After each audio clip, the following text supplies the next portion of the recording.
aming mali sa mga pangyayari. Hindi ko alam pero bakit bigla na lang may namatay na hindi inaasahan? Parang kahapon lang normal na lahat. Tumatawa pa nga tayo eh. Hindi ako sigurado pero bago ang krimen, nakita ko si Jerome na nagmamadaling umalis. Oo nga eh. At alam mo ba, kahapon, bago ako mag-CR, nakita ko nag-out si Carmela at Jerome. Mula sa kaitaasan sa kwarto, ako'y bumaba sa baitang ng hagdan. Nang aking masilayan ang iwang sa pinto. Ilang hakbang paparoon, aking nasilayan ang kanilang marahas na pagtatalo. Ang malaking mga mata ni Jerome na siyang sumisindak sa buong pagkatao ni Carmela ang siyang nagpalala sa kanilang away. Ang mapanakit na hampas ng kamay ni Jerome ay siyang nagpatindi ng kanilang pagtatalo. Tara, punta na lang tayo sa kantin. Pagpaumanhin niyo po at di kayo maaaring pumasok sa kwartong ito dahil po sa pag-uutos ng pulis. Ha? Nakontakil ba ang mga pulis? Eh bakit wala pa sila dito? Dahil po ay may bagyo at ako po ay napag-utosan na huwag po magpapasok sa kwartong ito. Teka lang po, nakita niyo po ba si Jerome? Kagabi pa po namin siya hindi nakikita eh. Di ko alam, ngunit nakita ko siya kaninang madaling araw na nagmamadaling umalis.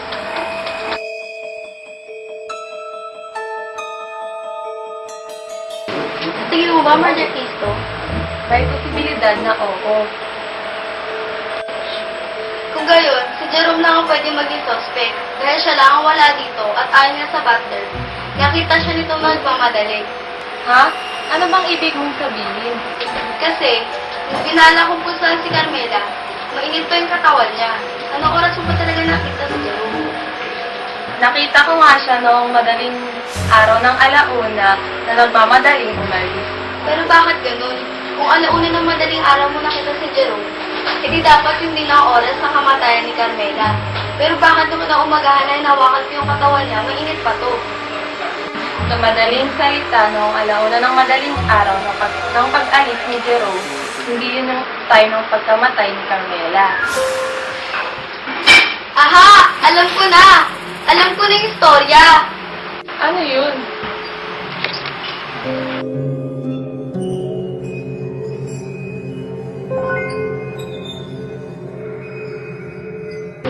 Ay, hindi. Baka nagkakamali lang ako.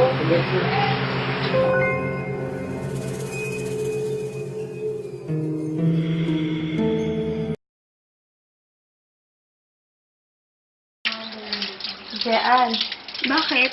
ano kung alam mo na? Ang ano? Kung sino yung pamatay kay Carmela? Wala akong alam sa sinasabi mo. Dali, sabihin mo na. Hindi ko talaga alam. Huwag kang mag-alala, hindi ko naman ipapagsabi. Wala talaga akong alam. Ulit mo, sabihin mo na nga. Dapat talaga lilihim ko to eh, pero dahil pinipilit mo ako, sasabihin ko na. Pero sa atin lang to ah. Oo ba? Ganito kasi yan.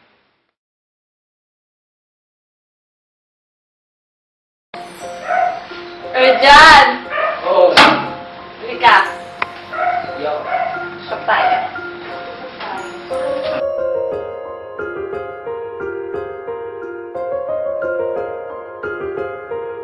Ay, sus, grabe. Ano ba yan? Alam na namin ni Jean yung buong nangyari. Saan? Yung tungkol sa pagkamatay ni Carmela, alam na namin kung sino yung pumatay. Sino? Kasi ganito yun. Ayon kay Jean, hindi daw si Jerome ang tunay na salarin sa pagkapatay ni Carmela. Nagugat ito nung isang araw na nagkaroon ng pagtatalo sina Jerome at Carmela. Sa pagtatalong iyon ay hindi na kontrol ni Jerome ang kanyang galit kaya sinaksak niya si Carmela. Ang akala ni Jerome ay napatay niya si Carmela at umalis ito ng bahay. Pero ang totoo ay hindi bumaon ang kutsilyo sa dibdib ni Carmela dahil sa maliit na librong nakalagay sa polo ni Carmela. Ang akala nating bangkay ni Carmela ay nahimatay lamang dahil sa pagkabigla. Sumapit ang umaga, nagising si Carmela sa mga katok natin sa pintuan. Agad siyang tumayo at dahan-dahang pumunta sa pinto upang buksan ito. ngunit kasabay ng paglapit niya ang pagbukas ng pinto na nagtulok sa patalim upang bumaon at iyon ang sanhi ng pagkamatay. Hala, hindi ibig sabihin nun. Ibig sabihin, ikaw yung pumatay, si Earl at saka si Maki. Makakulong ba kami? Siguro, malay mo, may si Penny para isumbong kayo sa mga pulis.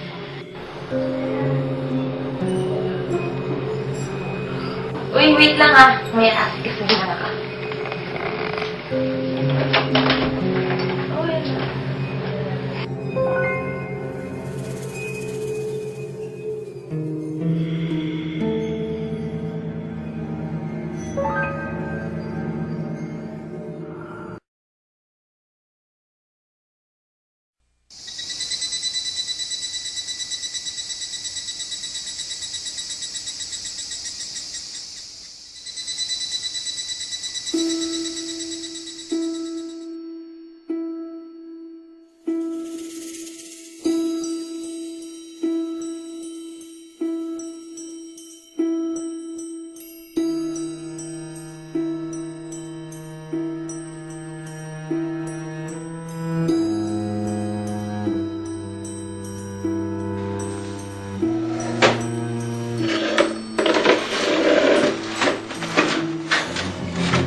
Oo, sige, bye-bye.